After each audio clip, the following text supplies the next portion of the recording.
So what I want to know is how human you are. Let me tell you, this is how I haven't human finished I am. my question. No. I want to know how human you are, Sadhguru. Because, and the reason I'm asking you this is because very often we want to be guided by people who we feel have transcended the insecurities of humanity. So I want to know whether you're scared of something. I want to know whether you experience fear, and I would also like to know whether you have attachments.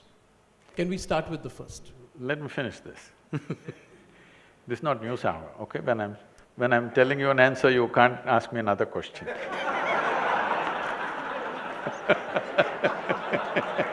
I'll get back. I'll get back. And we're not yet in Republic either. You're making a cardinal mistake, Sadhguru. In 2014, I met a young man called Rahul Gandhi. Oh. I don't know why anyone's laughing again. He too interrupted me like you did. I got back later. Please continue. But you'll have to answer my question later. Please go ahead. You have a different package here.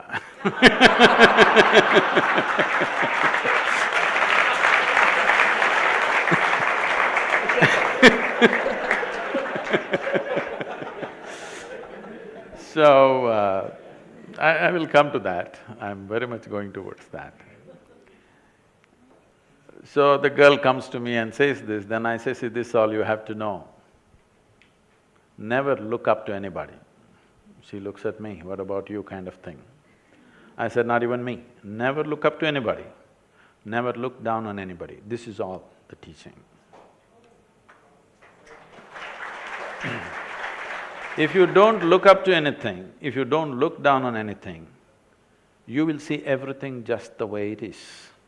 If you see everything just the way it is, you will navigate your life effortlessly. That's all it takes. Now, how human am I?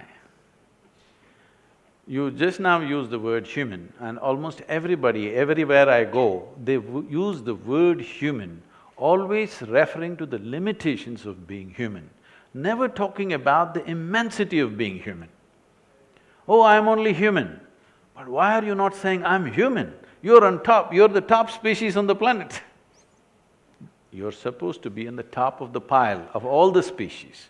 Why people are saying, I am only human is because they're suffering themselves like no other creature. Not an ant or an elephant suffers themselves as human beings do. If their stomach is full, they're fine. For a human being, stomach empty, only one problem, stomach full, 100 problems. The reason is, this is an evolutionary thing. It's an evolutionary thing that what you call as your cerebral flower, this brain, is new to you, in the evolutionary scale of things, it is a new happening, this intellect. And most people have not figured how to handle it. They're not suffering the world, they're suffering their own thought and emotion most of the time. Why is it? Your education systems did not even teach you how to handle your thought, how to handle your emotion. Now, the moment you say you're human or not, first thing, the next question somebody will ask is, can I pull a gold chain from thin air? Can I do something else? Or can I pull out a rabbit from the vessel? Or can I pull a pigeon out of my pocket? If I pull a pigeon out of my pocket, what will you have? You will have a bird, I'll have a shitty pocket. This is not going to change anybody's lives. I will show you a miracle. I will show you people who are full-on activity, not people who are sitting in some cave. Full-on activity, all right? 20 hours a day, 7 days of the week, we're all on. I'll show you people for 5, 10, 15 years, they've not had a moment of anger, agitation, irritation, nothing, they live joyfully, blissfully. This is the miracle the world wants. This is the miracle the humanity needs. If this happens to you, you will not refer to human as a limitation, you will talk about human as a huge possibility. My question was about whether you need to transcend a few things. I personally think it's all right. It's good to feel fear, it's good to have insecurities, it's good to be attached. But what we are constantly told is to be guilty about fear, to be worried about expressing or being open about That's multiplying the insecurity. problem. Now you have fear and now you have See, guilt. Sadhguru, I listen to you. I still watch news hour, so what can I do?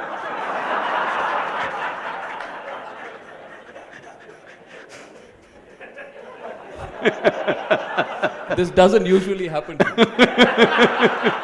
But Rotary Club, well, okay, so you made me forget my question. My point was that we are constantly told to be embarrassed about our insecurities, right? We are told not to have attachments.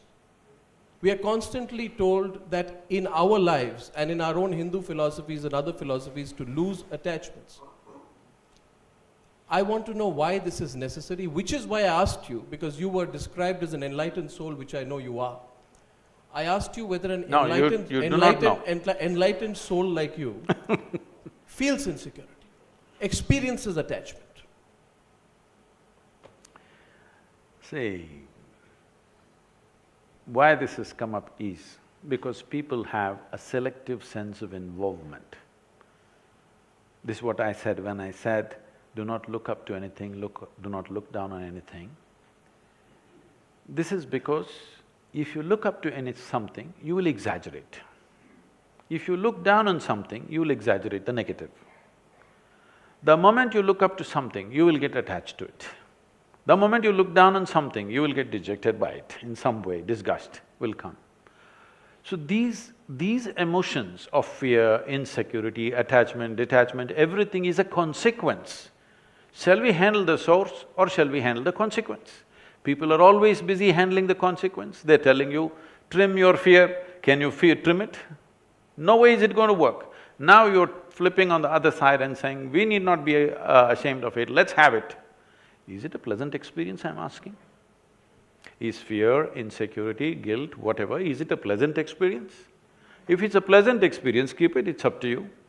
If it's an unpleasant experience, is it a choice? I'm asking you just this much. In the world around us, what happens? It's a different issue. World will never happen 100% the way you want it. Even if you're just two people in the family, still it doesn't happen 100% the way you want it. If it's 51% your way, you are the boss, okay? More than that won't happen. But what happens within you must happen your way, isn't it? If what happens within you happened your way, would you keep this blissful or would you keep this fearful or miserable or whatever? You wouldn't do that to yourself, isn't it? At least for yourself, you want the highest level of pleasantness. Though what you want for your neighbor may be debatable, but what you want for yourself is very clear, isn't it?